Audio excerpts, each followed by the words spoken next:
केंद्रीय गृह मंत्री अमित शाह ने बाढ़ प्रभावित क्षेत्रों की जानकारी ली। उत्तराखंड की संवेदनशील क्षेत्रों की मुख्यमंत्री धामी से उन्होंने जानकारी ली है। केदारनाथ समेत विभिन्न आपदा प्रभावित क्षेत्रों के बारे में दूरभाष के माध्यम से जानकारी ली गई। दरअसल एनडीआरएफ, आईटीबीपी जैसी एजेंसीज को त्वरित रूप से राहत बचाव कार्य के लिए तैनात करने का आश्वासन यहां पर दिया गया। चारधाम यात्रा और यात्रियों की सहूलियत के लिए हर संभव प्रयास का भी आश्वासन दिया। राज्य के संवेदनशील क्षेत्र में केंद्र की ओर से लगातार जो निगरानी है वो रखी जा रही है और इसी को लेकर केंद्रीय गृह मंत्री अमित शाह ने जो बाढ़ प्रभावित क्षेत्र है उसकी जानकारी ली।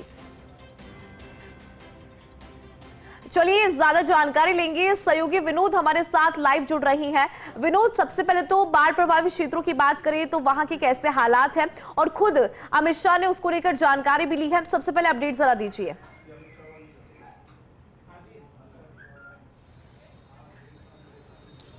बिल्कुल, देखिए इंदु, लगातार उत्तराखंड में मूसलाधार बारिश और भूस्खलन की जैसी घटनाएं हो रही हैं, जिसके चलते तमाम क्षेत्रों में या खासकर जो ऊपरी पहाड़ी इलाके हैं उसमें चारधाम यात्रा जरूर प्रभावित हुई है।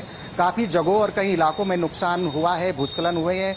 कई ऐसे रास्ते हैं जो पूरी तरीके से भूस्खलन की वजह से बिल्कुल अवरुद्ध हो चुके हैं। निश्चित तौर पर आज मुख्यमंत्री पुष्कर सिंह धामी से अमित शाह जो केंद्रीय गृह मंत्री हैं उन्होंने आपदाग्रस्त इलाकों की जानकारी ली है। आखिरकार कौन कौन से क्षेत्रों में कितना नुकसान हुआ है, टेलीफोन पर बातचीत मुख्यमंत्री पुष्कर सिंह धामी ने की है। निश्चित तौर पर केदारनाथ की अगर बात करें तो चारधाम यात्रा जिस तरीके से मूसलाधार बारिश और भूस्खलन की वजह से प्रभावित हुई है, उनमें त्वरित रूप से आईटीबीपी और एनडीआरएफ को सचेत रहने के भी निर्देश अमित शाह ने दिए हैं। साफ तौर पर जो यात्रा मार्ग है उस पर तमाम जो निगरानी है वो राज्य सरकार और केंद्र सरकार की तरफ से रखी जा रही है कि आखिरकार जो श्रद्धालु चार धामों में जा रहे हैं, यानी खासकर केदारनाथ धाम या बद्रीनाथ और उत्तरकाशी में यमुनोत्री गंगोत्री में दर्शन करने के लिए जा रहे हैं, उनको कोई दिक्कतों का सामना नहीं करना पड़े, उनके लिए राज्य सरकार सहूलियत रखे। तो तमाम घटनाक्रम को लेकर जो आपदाग्रस्त इलाके हैं उनकी जानकारी आज केंद्रीय गृह मंत्री अमित शाह ने ली है। और लगातार सबसे अगर प्रभावित क्षेत्र की बात करें तो केदारनाथ से जो पैदल पड़ाव है यानी पैदल यात्रा मार्ग है उसमें काफ़ी नुकसान हुआ है।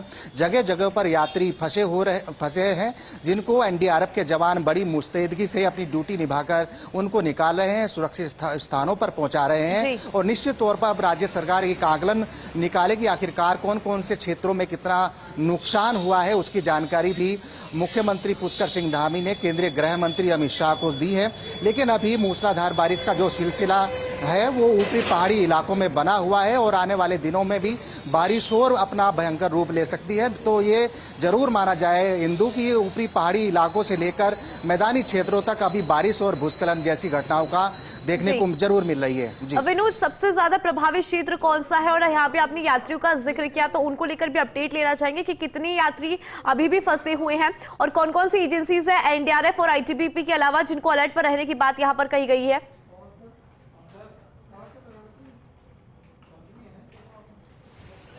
निश्चित तौर पर देखिए, सबसे अगर प्रभावित एरिया की बात करें तो केदारनाथ जो पैदल मार्ग है वो सबसे ज़्यादा प्रभावित है और कुछ चमोली क्षेत्र के जो कई ऐसे इलाके हैं जो बिल्कुल भूस्खलन की चपेट में आ गए हैं। रास्ते अवरुद्ध थे लेकिन उनको खोलने का प्रयास किया जा रहा है।